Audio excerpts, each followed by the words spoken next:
Hey, what's going on? CoinUp TV subscribers, Robert welcome here. Another review of a Shaw Brothers classic. This time it's called Shaolin Intruders. Shaolin Intruders is from 1983 by director Tang Chia. I watched it on the Shout Factory collection, Shaw Brothers collection volume 4, which is a great collection. And it's paired, of course, with Shaolin Prince, another movie I just reviewed on my YouTube channel, so make sure you check that out as well. It was fun to watch both of these again. Two super fun, old, classic Shaw Brothers movies, kind of from like the late era, like, right before, the end of the Shaw Brothers movie cycle. That was kind of a drag, rewatching that, revisiting these. But let me get to my notes here. I have the IMDb synopsis first. I'm going to do some spoilers and give my letter grade at the end. So from IMDb, I just kind of copied and pasted a couple of sentences here. Shaolin Temple becomes suspect when several clan leaders are robbed and killed by the deadly Shaolin Palm technique. Okay, I have my own sort of take on this, but first let's get to the cast. Starring Derek Yee, Pai Piao, Lau Yuk-Pok, Phillip, and Feng is in a small role. And other familiars out there that you'll recognize in this movie. There's a lot of recognizable faces. So it's martial arts infused with plenty of action. Not a heck of a lot of story, but a lot of great action and a lot of great choreography.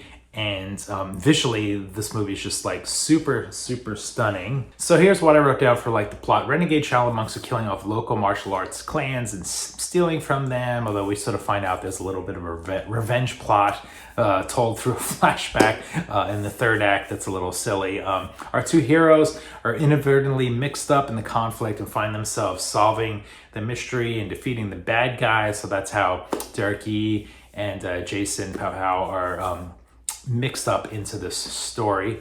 The two heroes aren't really personally invested though in the revenge plot or the Shaolin monks. There's not like, you killed my teacher, you killed my master, I need to seek revenge, or my brother or family. It was just like they were kind of like looped in. I guess you could say lightly looped in by the attraction of the female lead in the movie, but it didn't really have that martial arts thread where it was like, a family member died, the villain killed, the town, and you need to avenge, so I felt like it was kind of missing some of that to make the movie a bit more of an emotional hook for me.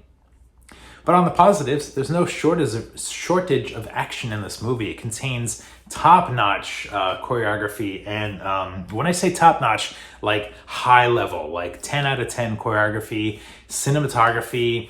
It's put together like polished and visually stunning with some outstanding scenes, especially the scenes in the Shaolin Temple where our two heroes have to defeat some trials and beat the monks to sort of carry on with the story plot. It's a little silly, all that, but those couple of scenes in the middle of the movie are just like fantastic scenes. So I wrote down in my notes here, a bit of a hiccup is I just didn't find myself as personally involved or engaged with the story and the outcome. So that took things down a little bit of a notch for me, even though I appreciate the choreography and the visual style. And now, no hate to Derek Yee, but I wrote in my notes here that Derek Yee is good for like a sidekick character and not so much a star, a leading star, like somebody like T-Lung. It doesn't really carry the movie with as much gravitas and star power as T-Lung or, even Alexander Fusheng, I think can carry a movie. So there's a little bit missing with that. Worth watching, super fun. A few of these things I would have tweaked in the writing process to help elevate it for me, but it is what it is. It's very grounded.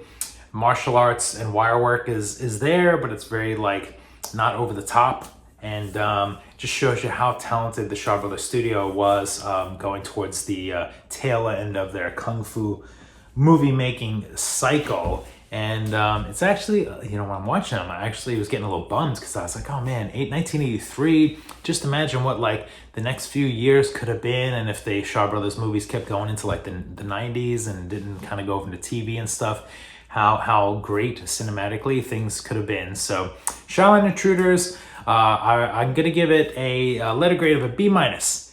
I feel like maybe that could change over time or something if I rewatch this again and again. I did watch it twice because it does have the Blu-ray has a commentary by James Mudge. And of course I had seen this before in the past. It's just been a few years.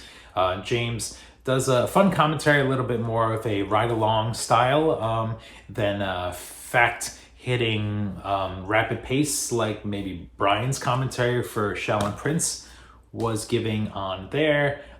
We get some trailers and that's it, nothing else. If you don't have this Shout Factory collection, Volume 4 is fantastic. A lot of Venom Mob movies, a lot of classic later stuff from the early 80s, so check it out. So that's it, Shaolin Intruders. Thanks a bunch for watching. I look forward to your comments and look forward to your feedback in the comments below. For Coin Out TV, we will see you next time.